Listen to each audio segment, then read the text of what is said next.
Morning Business, le débat.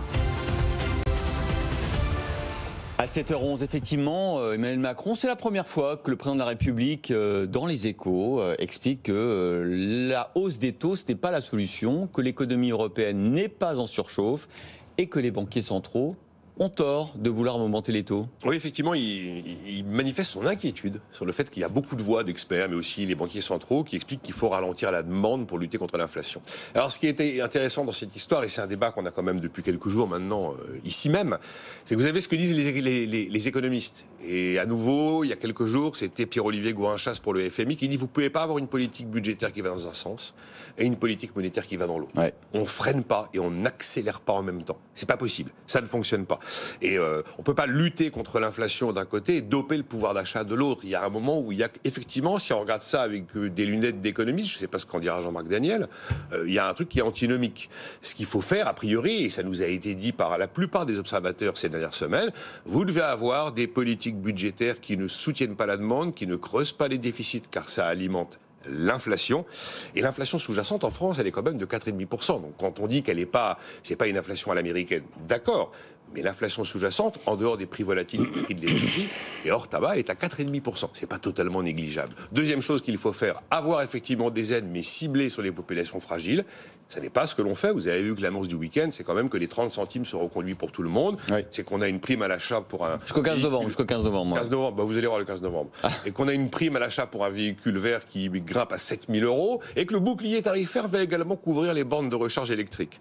Et la troisième chose qu'il faut faire, il faut qu'il y ait des politiques monétaires qui agissent dans le sens qui est le leur aujourd'hui. Il est quand même parfaitement normal qu'avec les niveaux d'inflation qui remontent, elles utilisent l'arme principale pour lutter contre l'inflation, ne serait-ce que pour... Il en va de leur crédibilité, il en va du niveau de la devise aussi par rapport au dollar, et puis des fameuses anticipations. Mais en face, vous avez ce que fait en fait le politique. Voilà ce que dit l'économiste, et ce que fait le politique. Il achète la paix sociale. Lui, son objectif, c'est j'achète la paix sociale avec de la dépense publique. Quitte effectivement à entretenir ce mythe de l'argent magique.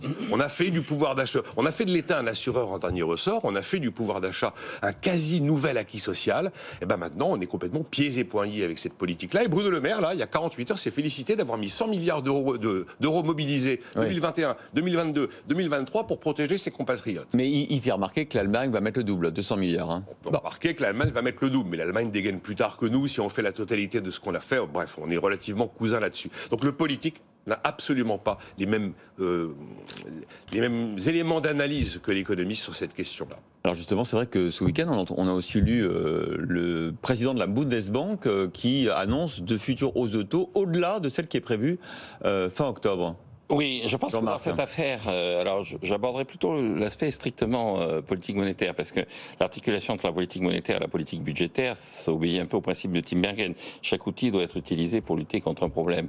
Et donc il se peut qu'il y ait une politique budgétaire expansionniste avec une politique monétaire restrictive s'il y a du chômage et de l'inflation. C'est-à-dire, ça dépend. Vous n'êtes pas d'accord avec les économistes qui disent qu'on peut pas appuyer sur le frein et l'accélérateur en même temps? Non, d'ailleurs c'est ce qu'on a fait dans certaines années, avec des conséquences d'ailleurs qui peuvent être assassines. Hein. C'est-à-dire que dans les années Reagan, on a fait beaucoup de déficits budgétaires avec une politique monétaire très très restrictive, moyennant quoi la charge d'intérêt a explosé. C'est ce que disait George Bush, le successeur de Reagan, pas le George Bush père. Il a dit j'hérite d'une situation qui est une situation assez dramatique, parce que effectivement dans l'urgence on a combiné cette expansion budgétaire et restriction monétaire, et ça finit par devenir assez vite insupportable. Donc pour vous, Macron a tort de dire qu'il faut arrêter la hausse des taux? Non, pas du tout, parce que je pense qu'en revanche, et c'est ce que... Alors attention, retournement de situation. Non, l'augmentation des taux n'a rien à voir avec la politique budgétaire et avec ce que... Oui, mais lui, le président dit qu'il ne faut pas que les banquiers centraux augmentent les taux. Oui, absolument. Il a raison? Là, il a raison. Et il a raison. Alors, il faut qu'ils augmentent. Expliquez-nous. Il faut qu'ils augmentent les taux pour arriver à un niveau de taux d'intérêt qui soit le taux d'intérêt normal, le taux d'intérêt naturel dans l'économie. Donc, ils ont augmenté les taux. Et là, on y est ou pas? On y est dans la plupart des économies, en tout cas on y est aux États-Unis, et donc il faut que, effectivement, la Banque centrale se pose la question de savoir si son action est légitime. Est-ce qu'elle est efficace sur l'inflation? Non, parce que on voit bien que lutter contre l'inflation par la hausse des taux, c'est dans un cas où il y a effectivement un excès de crédit, un excès de demande lié à l'augmentation de la masse monétaire. On n'est pas dans cette situation, l'inflation elle est largement importée. Et donc à partir de ce moment-là, ça ne peut pas remplir les solutions et les missions qu'on lui en demande. Et d'ailleurs, un certain nombre de banques centrales ont déjà annoncé qu'elles qu'ils allaient arrêter. La Banque de Corée, qui vient de remonter ses taux et qui a atteint 3%, a dit à 3%, j'arrête. La Banque d'Inde, à 5,9%, dit j'arrête, je suis prête à claquer une partie, c'est de façon vulgaire, à utiliser une partie de mes réserves pour essayer de stabiliser le taux de change, mais je ne remonterai plus mes taux. Donc un certain nombre de banques centrales disent l'objectif, c'est pas tellement de lutter contre l'inflation importée, l'objectif c'est de retrouver une situation monétaire qui soit une situation monétaire durable et conforme aux attentes normales de la situation économique. Et donc je pense que c'est l'article de Joseph Stiglitz. Stiglitz, il disait la politique monétaire, ça sert à lutter contre une certaine forme d'inflation. Cette inflation n'est pas au rendez-vous. Ce que disent les Allemands, c'est de dire, c'est un peu le lampadaire de Keynes. Écoutez, on n'a pas d'autre outil. Donc il faut bien qu'on utilise l'outil. On nous demande de lutter contre l'inflation. On a une mission, on n'a pas une obligation de résultat, mais une obligation de moyens. Ouais. Donc le moyen, c'est les taux d'intérêt. On va utiliser ce moyen. Mais je pense que c'est une vision beaucoup trop mécanique de l'utilisation de la politique monétaire. Bon, vous donnez raison, Emmanuel Macron, ce matin. Oui. Merci beaucoup. Vous voyez, donc je suis la question se pose, de savoir toujours en situation critique d'Emmanuel Macron. La question se pose de savoir si les politiques monétaires doivent en rester là. Le débat existe. Hein. Mais la question sur les politiques budgétaires expansionnistes que l'on mène aujourd'hui à des niveaux inédits, la question se pose aussi. Merci Jean-Marc Daniel, Nicolas Dos.